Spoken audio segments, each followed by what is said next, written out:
Hello, thank you for stopping by. My name is Becky and this is Bex Reads, and today I am here to share with you another weekly reads video. So today I will be sharing with you the book that I read from January 7th to January 14th, today. That's right, I said book as in I read one book. And I was debating whether or not to even make a video about one book because I'm like, this is sure to be a very short video. But then I remembered, hey girl, you have put out like 2-3 minute videos before, so why let this stop you, right? So the book that I finished reading in this last week was The Last Blood Carver by Vanessa Lee, I think it is. This is an upcoming release. It releases in March sometime. I want to say March 12th. I'll put the actual date right there on the screen. But I did get an arc from this from NetGalley. This cover is what drew me in. You know, she's grabbing her like heart in her rib cage and whatnot there. And I read the synopsis and it sounded good to me as well. So this is a YA fantasy. We are following this girl named Nika, who is the last known blood carver. And in this world, blood carvers were these people who had the ability to manipulate people's anatomy. So with a touch, they could either heal people or they could kill people. And when a war happened in this world, they were all captured and they were used for their abilities to the point that they all died or they were killed because of their abilities.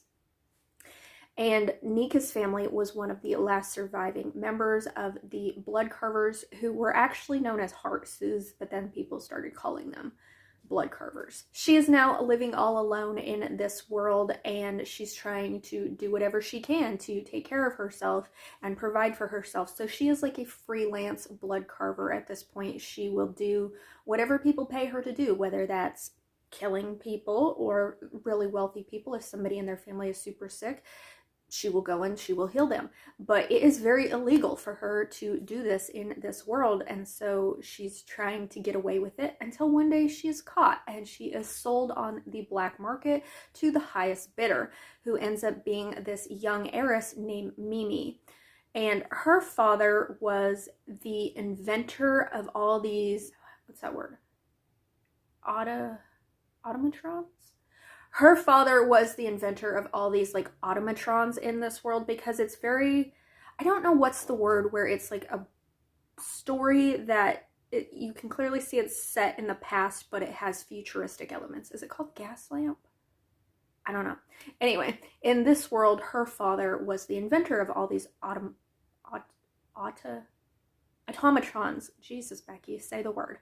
And he was killed, but his driver who was with him was also injured but put in a coma. So she pays a lot of money to get Nika out of the black market situation she's in, to hopefully heal the driver, who is like an uncle to her, and see if he can remember who was responsible for killing her father. And she agrees to do this. You know, they're going to pay her and everything like that. And if she heals him, they will, you know, let her go and be free. So she agrees to do this, but when she gets there, she realizes that she can't heal him because she doesn't know like the anatomy and the goings on of the brain, and he is in a coma. So obviously whatever is afflicting him is due to his brain. And her ability doesn't just come at like touch and bam, you're healed. She has to know how the structure of the human body works. She has to have experience with knowing what she's fixing in order to fix it. So she has never had any experience with like brain trauma or anything. Her mother actually died of a similar brain trauma. And so this is seen as sort of like a challenge for her. She wants to cure this man as sort of a way of her making up for the fact that she couldn't cure her mother.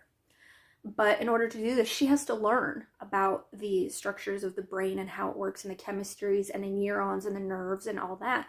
So we spend a lot of the story of her spending time with Mimi and her brother and their fancy world, as she's reading books and learning about the brain and how it's made up. And she's also interacting with other scientists and like doctors and things like that to see if she can learn more about it, all while trying to hide the fact that she is a blood carver. In the process of doing all of this, the man that she's trying to save suddenly gets worse, and they find out that there is somebody who is intentionally trying to keep him from being healed. So it sort of turns into this mystery, trying to solve who is responsible for their father's death while also trying to keep their uncle from getting better.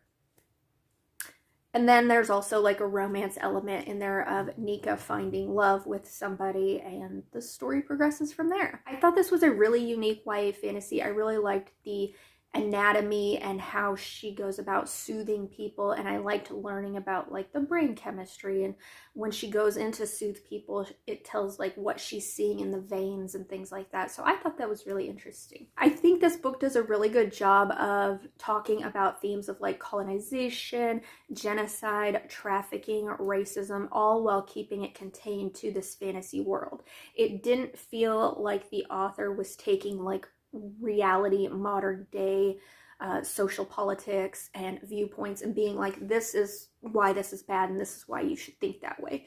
It is very much like, this is Nika's experience with this. You can see how it's affecting her and the people around her. Come to your own conclusion. Like for me as an adult reading this, I was able to make those parallels between this fantasy world and reality and the things that have happened in reality and are still happening in reality. But for like a younger reader who isn't as clued in and knowledgeable about everything in reality, it's just a way to show, this is what this is how it affects people. How do you feel about that? I really liked the family dynamics of Mimi and her brother and their uncle who is in this coma, and the people that work with them and how they interact.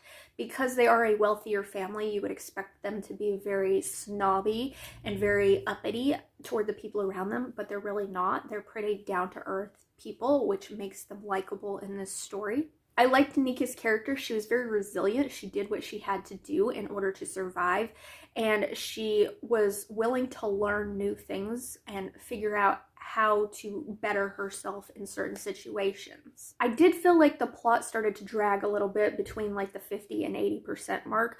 I was really into it and I was reading it at a quick clip for the longest time, and then 50 to 80% it's a lot of like Nika interacting with doctors and learning things, and there's like a lot of funeral traditions to do with Mimi and her brother's father who is dead, and the many things they have to go through for that, and it just got a little bit slow in that period. But once you hit 80% it started to pick back up and the action started to progress the plot.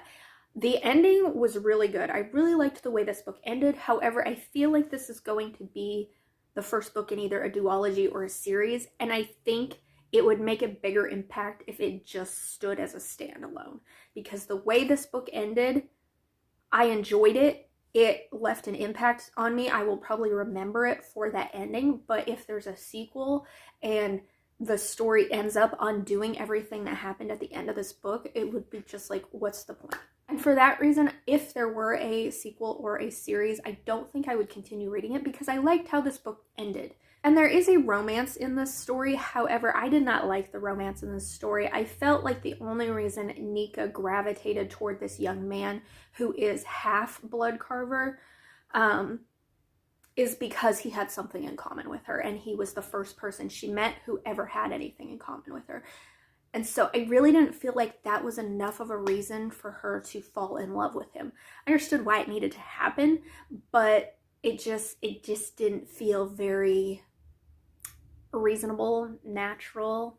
There was no chemistry there. I'm just like, okay, so you meet this person who has like the slightest thing in common with you, and that's enough for you to fall in love with them. Okay, I guess. So I wish maybe it would have just stayed like a platonic relationship between those two, but for like the purpose of the story, I guess I understood. Like, I feel like there could have been a different way to make it happen. So overall, this was a fine story. I enjoyed a lot about it, but I also didn't like some things about it. If it sounds interesting to you, I definitely would recommend checking it out when it releases in March, because it is a unique story, like I said, and it has some great elements to it. So that was the only book that I managed to get read this week. I am in the middle of a couple books. I am about 60% into Outlander at the moment for the Outlander read-along. I am really enjoying my reread of this. I'm listening to the audiobook this time around because it's able to get me through it quicker. I'm also about 50% into Warrior of the Wild by Tricia Levenseller, and I'm enjoying that one. It's a very fast-paced, very adventurous story as well. So hopefully next week I'll be able to talk about more than one book. So that's all I have to share with you this week. If you made it this far in the video and would like to let me know, could you leave me the brain emoji? And let me know what you've been reading this week. So with that, thank you so much for watching, and until my next video, have a good week. Bye.